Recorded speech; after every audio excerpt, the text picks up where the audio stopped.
As long as I'm President of the United States, Iran will never be allowed to have a nuclear weapon.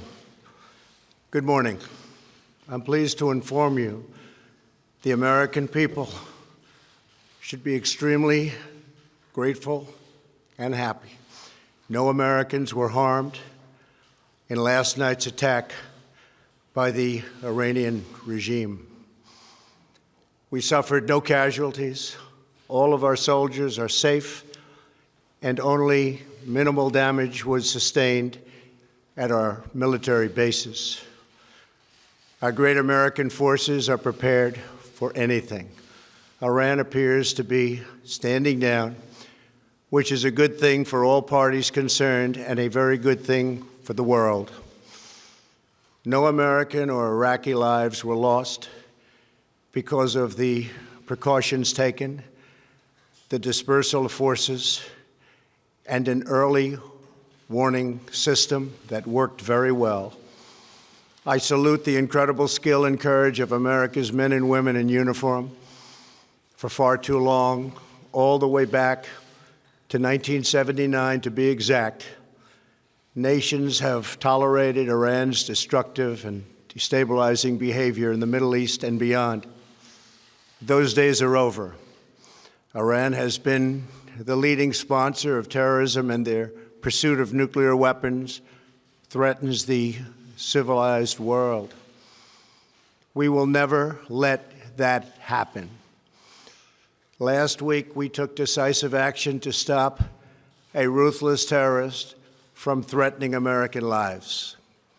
At my direction, the United States military eliminated the world's top terrorist, Qasem Soleimani.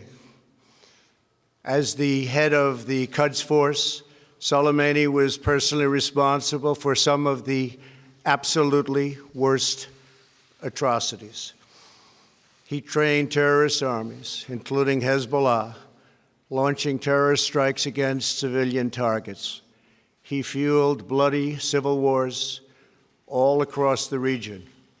He viciously wounded and murdered thousands of U.S. troops, including the planting of roadside bombs that maim and dismember their victims.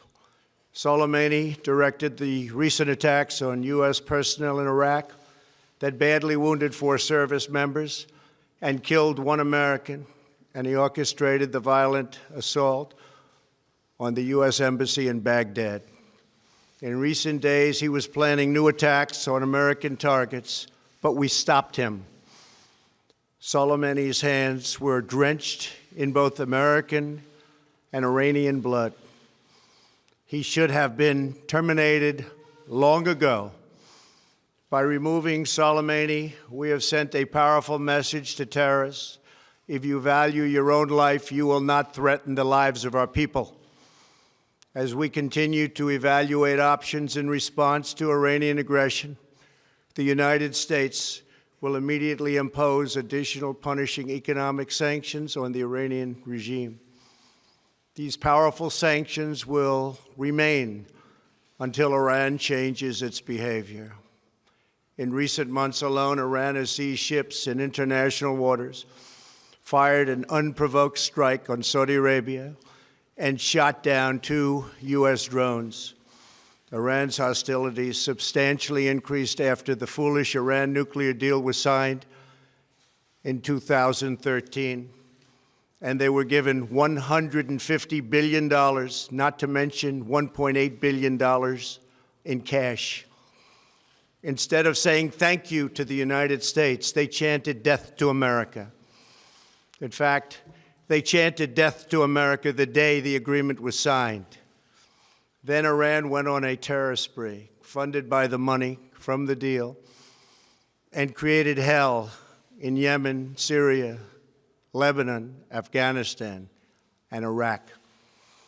The missiles fired last night at us and our allies were paid for with the funds made available by the last administration.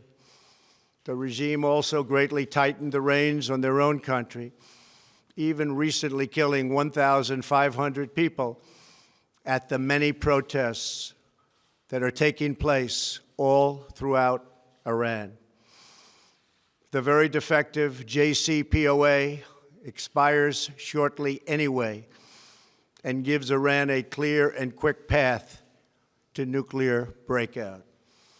Iran must abandon its nuclear ambitions and end its support for terrorism. The time has come for the United Kingdom, Germany, France, Russia, and China to recognize this reality. They must now break away from the remnants of the Iran deal, or JCPOA. And we must all work together toward making a deal with Iran that makes the world a safer and more peaceful place.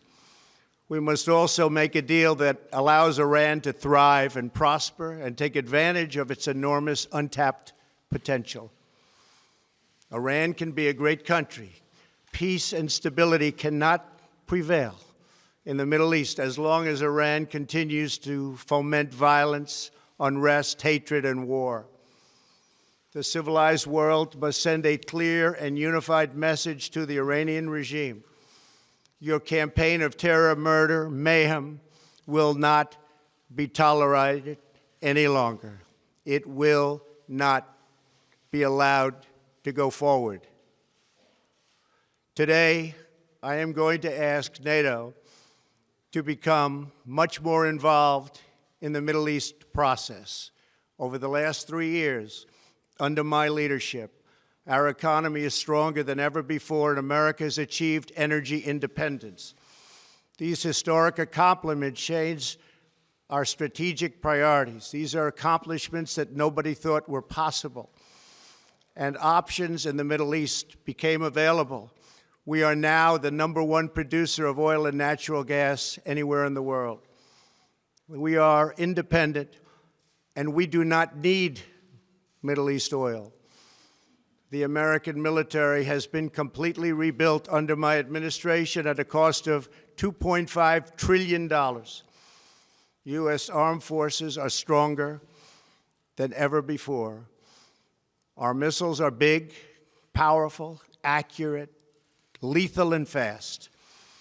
Under construction are many hypersonic missiles. The fact that we have this great military and equipment, however, does not mean we have to use it. We do not want to use it.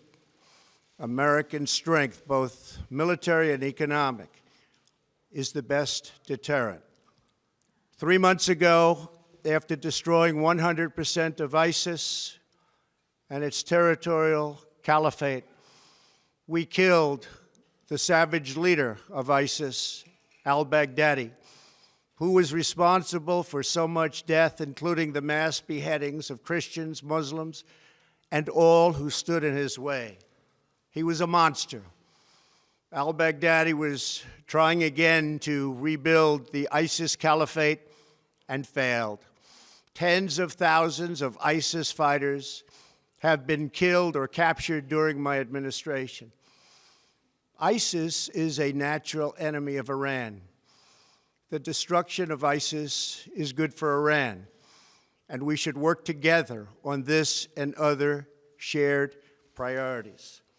Finally, to the people and leaders of Iran, we want you to have a future, and a great future, one that you deserve, one of prosperity at home and harmony with the nations of the world. The United States is ready to embrace peace with all who seek it. I want to thank you, and God bless America. Thank you very much. Thank you. Thank you.